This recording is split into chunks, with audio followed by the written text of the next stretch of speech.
आज आपण या व्हिडिओमध्ये हॉटेलमध्ये मिळणारी डोसा, इडली याबरोबर खाण्याकरता जी हिरवी चटणी असते ती घरच्या घरी कशी बनवायची ते बघणार आहोत। ही पद्धत वापरून जर आपण ही हिरवी चटणी बनवली तर रंग देखील चांगला हिरवागार राहतो व चटणी चवीला सेम अगदी हॉटेलमध्ये मिळते तशा चवीची तयार होते। चला तर मग रेसिपीला सुरुवात करूया। त्या अगोदर चॅनलवर नवीन असाल तर चॅनलला सबस्क्राईब करा, शेजारील बेल आयकॉन देखील क्लिक करा। चला तर मग सोप्या पद्धतीने हिरवी चटणी कशी बनवायची ते पाहूया। रेसिपीला सुरुवात करूया। पुदिन्याची चटणी बनवण्याकरता इथे आपण मुठभर फ्रेश कोथिंबीर घेतलेली आहे। एक छोटी वाटी भाजून घेतलेले शेंगदाणे घेतलेले आहेत साली काढून, तसेच मुठभर पुदिना घेतलेला आहे। हिरव्या मिरचीचे काप व लसूण पाकळ्या घेतलेल्या आहेत। एका मिक्सरच्या भांड्यामध्ये आपण कोथिंबीर टाकून घेऊ, त्याचबरोबर पुदिना टाकून घेऊ। कोथिंबीरीपेक्षा पुदिना थोडासा जास्त वापरलेला आहे। त्याचबरोबर इथे आपण मिरच्या घेतलेल्या आहेत, मिरच्यांचे तुकडे करून घेतलेले आहेत। 7 ते 8 लसूण पाकळ्या घेतलेल्या आहेत। तसेच भाजून घेतलेले शेंगदाणे आपण साली काढून घेतलेले आहेत।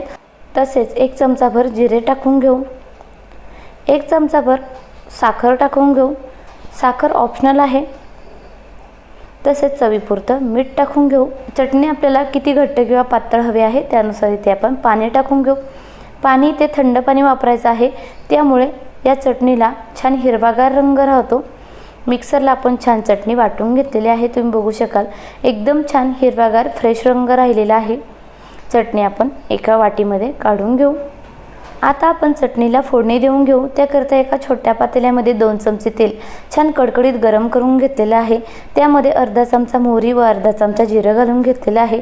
त्याचबरोबर पाव चमचा हिंग टाकून घेतलेला आहे। 2 सुक्या लाल मिरच्या टाकून घेतलेल्या आहेत। छान खमंग फोडणी तयार झालेली आहे। चटणीवरती ही फोडणी आपण घालून घेऊ। एकदम मस्त छान कमी वेळामध्ये कमी साहित्य वापरून चविष्ट अगदी हॉटेलसारखी छान हिरवी चटणी तयार झालेली आहे।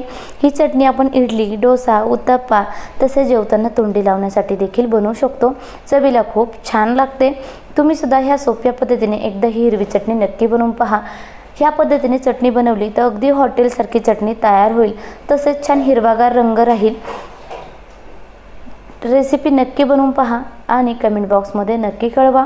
व्हिडिओ आवडला असेल तर व्हिडिओला लाईक करा।